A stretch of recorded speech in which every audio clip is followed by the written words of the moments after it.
Olá, queridinhos! Sejam bem-vindos à continuação mais demorada da história do YouTube.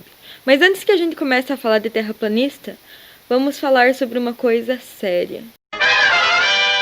O primeiro vídeo do Frankenstein, que eu demorei 8 horas para editar e tantas outras horas para fazer roteiro e essas coisas, tomou uma reivindicação de direitos autorais.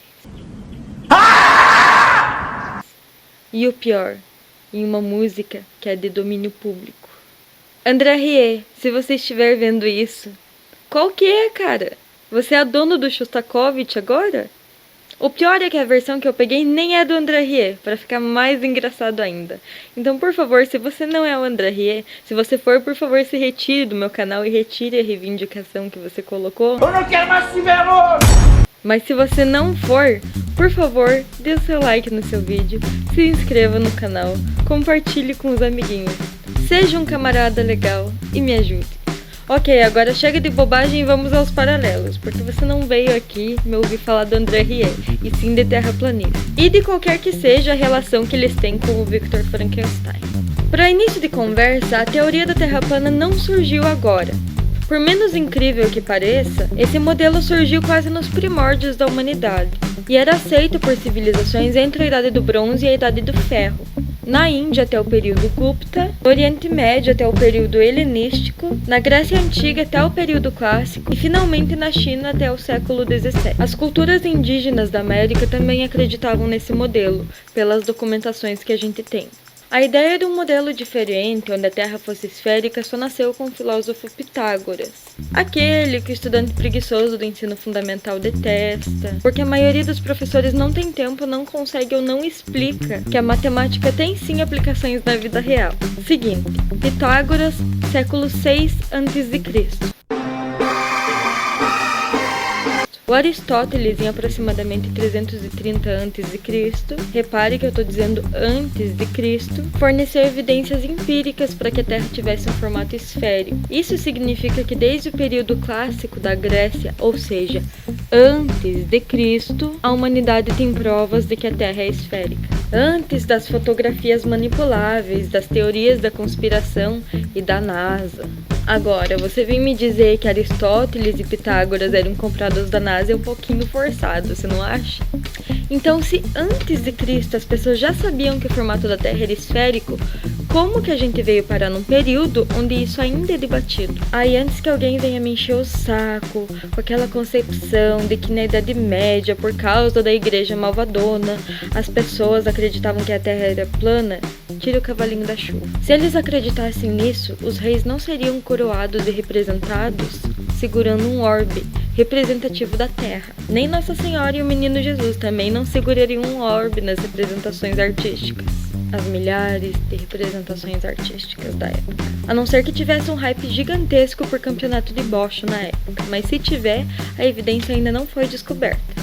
E é só lembrar daquela bênção que o Papa Francisco deu recentemente, a Urbi et Orbi, que é a bênção da Igreja Católica para o Natal e para a Páscoa, que esse ano também aconteceu por questão da pandemia, que quer dizer sobre a cidade e sobre o mundo. E se você baseia o teu terraplanismo na Bíblia, você também tá meio fudido, porque nem eles acreditavam nisso, tem um monte de passagem desmentindo isso. Agora eu vou deixar só uma aqui. Et delectabar per singulos dies, ludens coroneo in nomine tempore, ludes in orbe terrarum. Provérbios 8, 30 ao 31. E cada dia eu me deleitava brincando continuamente diante dele, brincando sobre o globo da Terra. Bem, como eu ia dizendo, terraplanismo é pra Jacu. Eu não vou listar todos os motivos pelos quais acreditar em terraplanismo no século 6 a.C., no século 21 depois de Cristo, é ridículo, porque muita gente mais competente do que eu já fez isso. E esse não é o foco desse vídeo, então eu só vou deixar os links aqui. O foco desse vídeo é a partir dos paralelos entre esse grupo e um dos personagens mais célebres da literatura mundial, a gente entender como esse revival do terraplanismo chegou onde chegou e por que ele é perigoso hoje em dia. Para começar, uma pesquisa do Datafolha de 2019 constatou que 7% dos brasileiros acredita na teoria da Terra plana. Para você que acha 7% um número pequeno, num país como o Brasil isso representa 11 milhões de pessoas. 11 milhões de brasileiros, no ano de 2019, acreditavam na Terra plana. E esse fenômeno não é só no Brasil, no mundo inteiro, mas principalmente no Brasil e nos Estados Unidos, onde o público de terraplanistas chega a 34% no público jovem, de 18 a 24 anos. Sim, jovens, porque nesse momento, a grande parte de quem acredita nesse tipo de coisa são jovens. Isso significa que toda essa população é analfabeta? Não. Essas pessoas, na sua grande maioria, tiveram ensino fundamental e médio como nós e como nós aprenderam sobre Sistema Solar, Galileu, Copérnico e com sorte até Kepler. Então, o que deu de errado? Bom, para início de conversa, a gente vive numa época mágica proporcionada pela inclusão digital, uma que a gente nunca viveu antes na história da humanidade. Mas isso também significa que a internet deu voz a todo tipo de opinião, indiscriminadamente. Isso causou um fenômeno muito grande de senso de direito, onde as pessoas acham que têm direito a todo tipo de comportamento, principalmente porque estão protegidas sob o véu do anonimato. Um dos efeitos disso é o anticientificismo, o repúdio à opinião de qualquer especialista em qualquer assunto. Um especialista sendo uma pessoa que estudou anos a fundo sobre esse assunto e, portanto, ela está mais embasada a emitir uma opinião sobre esse tipo de tema. Uma pesquisa no Google, e nem é dentro do Google acadêmico, ou uma corrente de WhatsApp tem mais validade para o público do que o estudo de uma pessoa de 10 anos dentro do método científico. E com isso também veio uma rejeição do método científico em si. Pois por que eu vou ouvir a opinião de um cientista chato que está lá em cima, do alto da sua arrogância e das suas palavras difíceis, se eu posso ouvir meu coach que é super acessível e fez um intensivão de 2 semanas sobre cristais, não é mesmo? Mas isso não é culpa exclusiva da ignorância dessas pessoas, porque por mais que elas sejam ignorantes, elas têm uma sede de conhecimento muito grande. Grande parte da culpa é da própria academia. E é aí que entra o meu ponto. Victor Frankenstein começou a estudar ciências naturais com os livros que ele tinha em casa. A questão é que os livros que ele tinha em casa eram desatualizados e cheios de misticismo. O pai dele, em vez de valorizar essa sede de conhecimento e redirecionar ela para fontes melhores, riu da cara dele.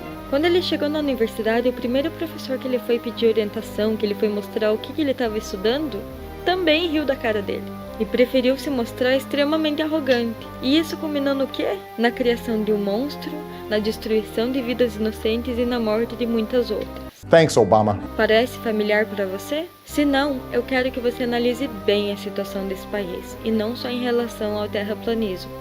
Não me leve a mal, eu também rio desse tipo de coisa, eu sou humana, mas eu e você sabemos que, com certeza, não é a coisa mais saudável a se fazer, principalmente quando você vê que a pessoa só está buscando conhecimento.